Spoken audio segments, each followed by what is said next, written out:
Attention deficit hyperactivity disorder is a condition characterized by hyperactivity, impulsivity, and inattention. Children with ADHD are eligible for special education services under the other health impairment category. The American Psychiatric Association has a more in-depth explanation. They state that it is a persistent pattern of inattention and/or hyperactivity impulsivity that is more frequent and severe than is typically observed in individuals at a comparable level of development. These characteristics signal ADHD only when they become excessive and cause significant impairment in social, academic, or occupational functioning.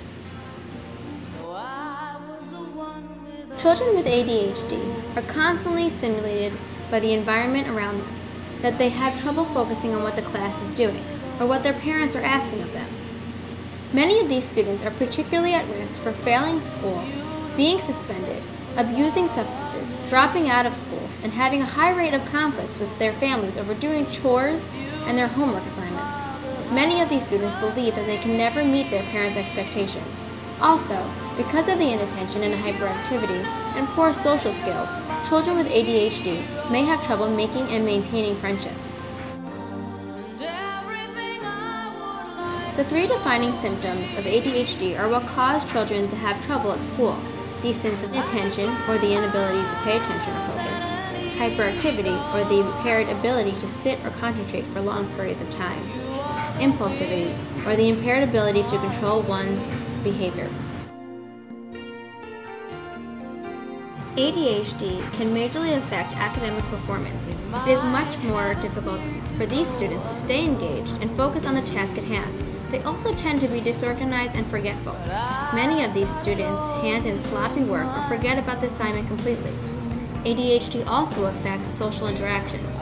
Children with ADHD recognize the difficulty they have when it comes to interacting with their peers. They start to see themselves as social failures and tend to choose more independent activities, further alienating themselves. This behavior can do a number on a student's self-esteem. Teachers can help by directly instructing students with ADHD on how to interact with their peers. It also helps to choose a topic that the child with ADHD is interested in and pair them up with a patient and cooperative partner. Yes, many people with ADHD most likely have another disability. This situation is referred to as comorbidity. Two disabilities associated with overlapping ADHD are learning disabilities and emotional or behavioral disabilities.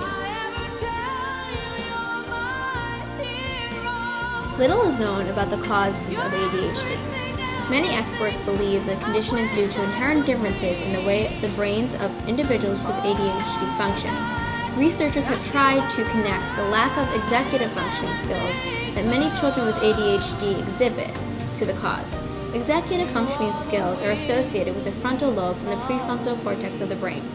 Studies have also tried to pinpoint neurological conditions related to ADHD. So far, none of these studies have been definitive. Behavioral techniques, direct and systematic instruction that is evaluated on a frequent basis, and highly motivating instructional materials have proved successful with many children currently identified as having ADHD. However, many of these techniques may not work without the aid of medication. The American Academy of Pediatrics explains it this way. Just as some students need glasses to see better, some students need medication to help them pay better attention and control their behavior. Many accommodations can be made for students with ADHD. Something as simple as making sure the child's seat is in an area of the classroom that is not highly distractible, like a seat near the door, would be very helpful. Tools to help students track words, timers that indicate how much time is left before an assignment must be finished, and visual cues to prompt behavior changes are all helpful physical accommodations. Many accommodations made for children with ADHD can be beneficial for the whole class. Here are a few more. Make sure lessons are short and engaging to keep attention. Teach and model organizational skills. Read directions to students. Use the computer to assist with writing activities when appropriate. Some validated practices are creating a reward system, peer tutoring, providing self-management strategies, and incorporating technology in lesson plans.